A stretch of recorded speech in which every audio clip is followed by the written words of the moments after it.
Tugas dua kelompok isu-isu global berpotensi menimbulkan ancaman, gangguan, hambatan dan tantangan terhadap kehidupan bermasyarakat, berbangsa dan bernegara. Nama Angkatan 13 Kelompok 2B. 1. Aditya Warman. 2. Fahmi Arsyad. 3. Jani Melian Fitri. 4. Rani Putri Depari. 5. Tony Elwansyah. Identifikasi 3 isu global. 1.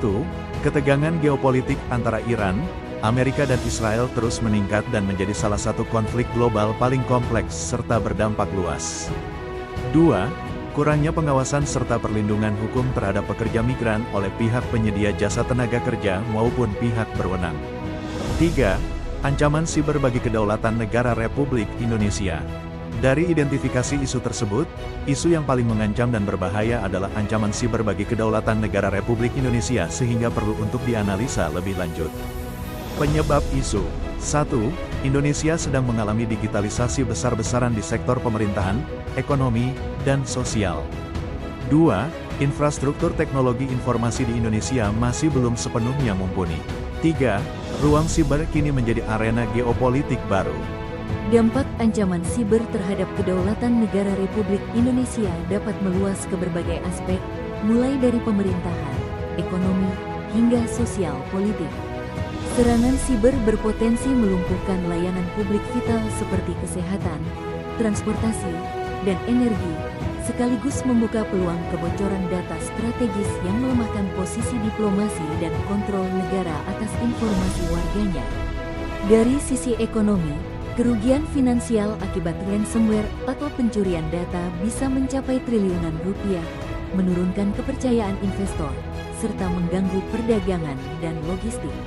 Sementara itu, di ranah sosial politik, ancaman berupa hoaks, propaganda digital, dan manipulasi opini publik dapat memecah belah masyarakat, mengikis kepercayaan terhadap pemerintah, bahkan mengganggu legitimasi demokrasi. Jika tidak ditangani dengan baik, dampak ini bisa menurunkan kepercayaan masyarakat terhadap digitalisasi dan melemahkan kedaulatan digital Indonesia secara keseluruhan. Rekomendasi upaya pencegahan. 1. Pemerintah perlu memperkuat regulasi terkait keamanan siber, termasuk kewajiban penyimpanan data strategis di dalam negeri dan standar keamanan minimum bagi instansi serta perusahaan memperketat pengawasan terhadap platform digital.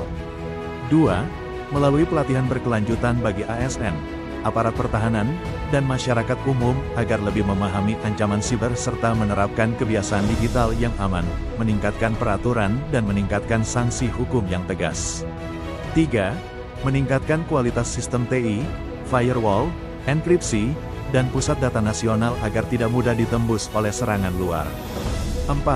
Edukasi publik, termasuk pelaku UMKM, tentang pentingnya keamanan informasi dalam aktivitas digital sehari-hari. Peran individu. Sebagai warga negara, setiap individu memiliki peran penting dalam menjaga kedaulatan dan keamanan, termasuk di ruang siber. Peran tersebut mencakup menaati hukum dan regulasi yang berlaku, seperti Undang-Undang ITE dan aturan perlindungan data pribadi, serta menggunakan teknologi secara bijak dengan tidak menyebarkan hoaks, ujaran kebencian, atau konten yang merusak persatuan bangsa. Warga negara juga berperan dalam menjaga keamanan digital pribadi, misalnya dengan menggunakan kata sandi kuat, tidak sembarangan membagikan data pribadi, dan waspada terhadap penipuan online. Selain itu, individu dapat berpartisipasi aktif dalam literasi digital, ikut serta dalam edukasi masyarakat tentang ancaman siber, serta mendukung program pemerintah terkait keamanan dan kedaulatan digital.